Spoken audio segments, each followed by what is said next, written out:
Hello दोस्तों, कैसी चल रही है आप लोगों की तैयारी। तो चलिए तैयारी को जांचने के लिए और अपने तैयारी को और अच्छी तरह से आगे बढ़ाने के लिए हमारे साथ जुड़ जाइए डेली क्यूज में।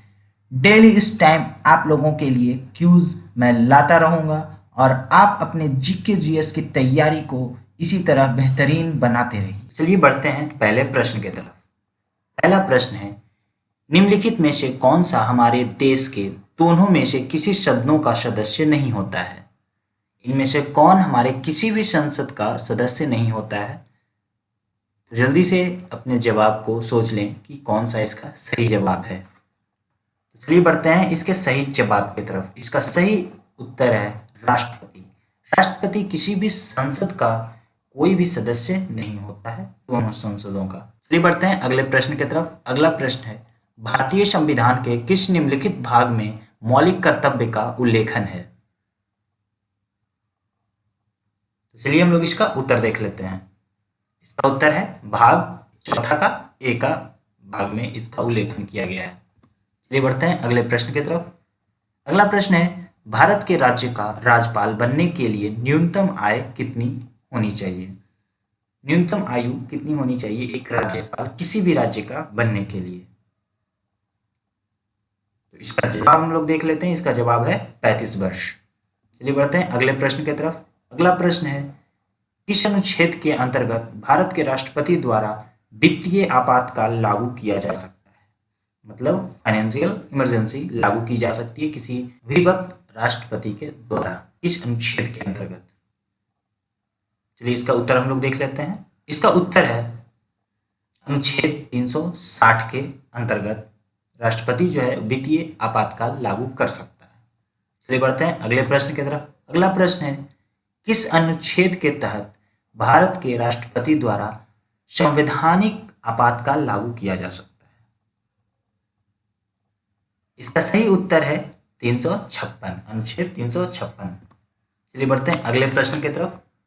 अगला प्रश्न है, ऊपरी सदन में कितने सदस्यों का नियुक्ति भारत के राष्ट्रपति द्वारा किया जा सकता है। राज्यसभा में कितने सदस्यों का चयन राष्ट्रपति द्वारा किया जा सकता है।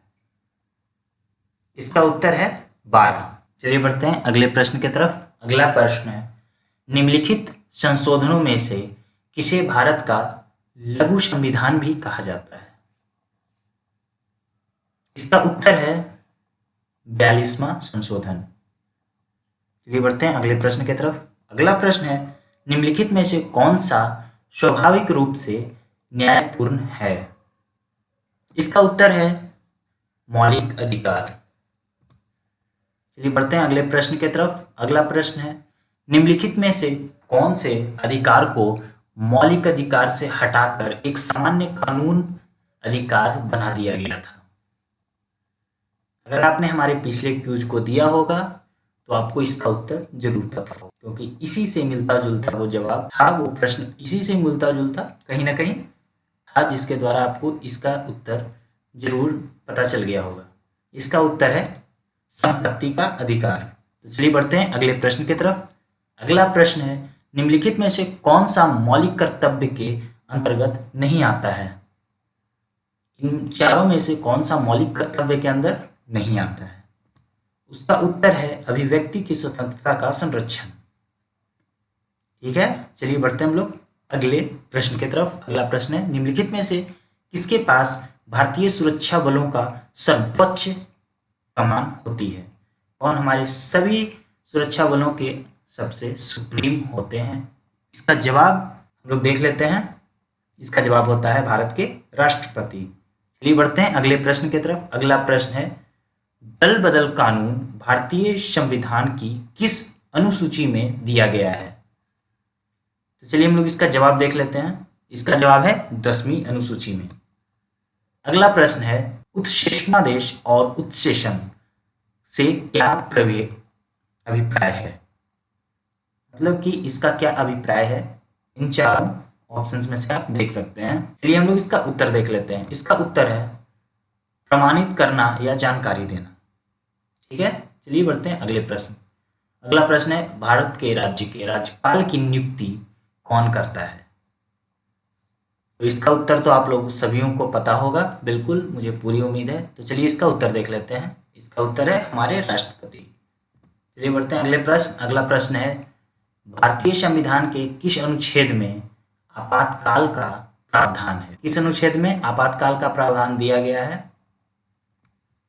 इसका उत्तर है 352। 352 जो अनुच्छेद है उसमें इसका प्रावधान दिया गया है। आज के क्यूज में बस इतना ही। अपने स्कोर को जरूर कमेंट सेक्शन में लिखें और जुड़े रहें हमारे साथ। जय हिंद, जय भारत।